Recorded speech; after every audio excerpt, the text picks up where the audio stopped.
If you find traditional RJ45 plugs really fiddly and hard to get working properly, but you also dislike pass-through connectors due to the possibility of shorts, then modular RJ45 plugs, which feature a load bar, might be the solution you've been looking for.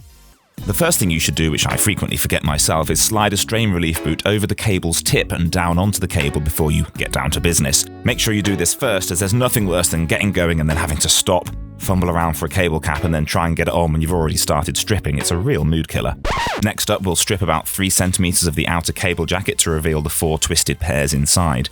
Depending on the type of cable and how rigid it is, you might be able to use the built-in wire stripper on your crimping tool, but with this cable I'm using here, that just doesn't work very well, so I use this excellent automatic wire stripper.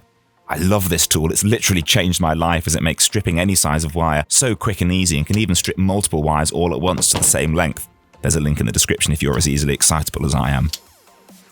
With the outer jacket stripped away, pull back the braided shielding and twist it round into itself like this. Don't cut it off, we'll be using this later to electrically connect the shielding to the RJ45 plug's outer casing, making it possible to have the entire cable shielded and grounded from end to end.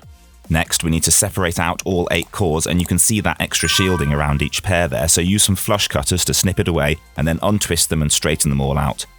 Some people like to use the excess outer cable jacket to help separate the pairs out, and once they're separated you can also use your thumb and run along the back of a screwdriver or pair of pliers to help get the cores really nice and straight. Then you need to arrange the 8 colour-coded wires into the correct order so that we can feed them into the load bar.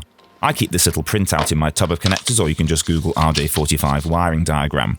There are 2 main standards, T568A and T568B. The only difference is the greens and the oranges trade places. The key importance is that your cable run uses the same wiring standard on both ends of the cable, so if you're just making a length of cable for yourself at home and terminating both ends with an RJ45 plug, then it really doesn't make any difference as long as you use the same standard, A or B, on both ends. I tend to use T568B because it's the most widely used nowadays.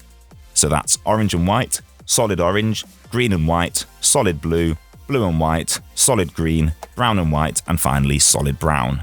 If you're adding cabling to an existing setup or replacing a faulty end, then make sure you use whatever standard is already in use at the location to make things easier for yourself and any other engineers who might do work there after you.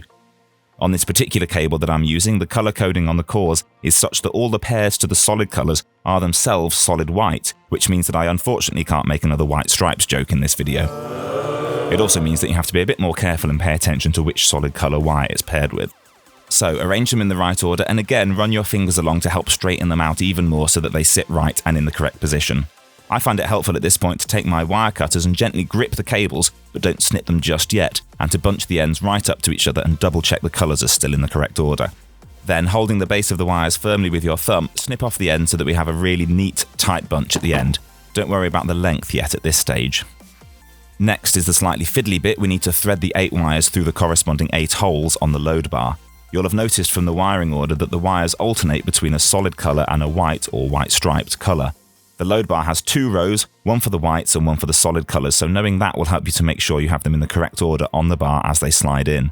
The solid colours will all be on the front row and the white stripes on the back row. It's a bit fiddly, but once they've all been massaged into the right placement, you'll find it suddenly slides on really easily, and once it has, you can double check all 8 cores are still in the right order, much like you do with a pass-through plug. Once you've made sure they're all in the right order, slide the load bar down so its base is about 12mm from the edge of the outer jacket, and then use a pair of flush cutters to trim all the excess away from the end of the wires that are poking out of the load bar.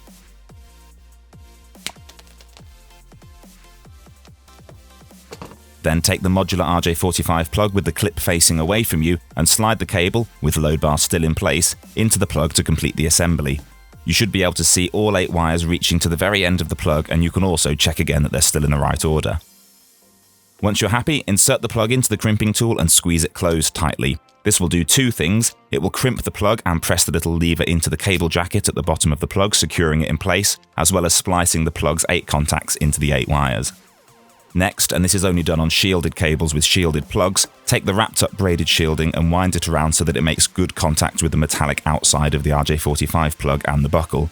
Using a pair of pliers, bend the buckle into place and close it tightly. Some crimpers even have a special section to close this down, but a pair of pliers will also do the job. Finally, slide the strain relief boot up and over the base of the plug, which also covers up and contains the rest of the braiding, holding it in place, and that's the first end done.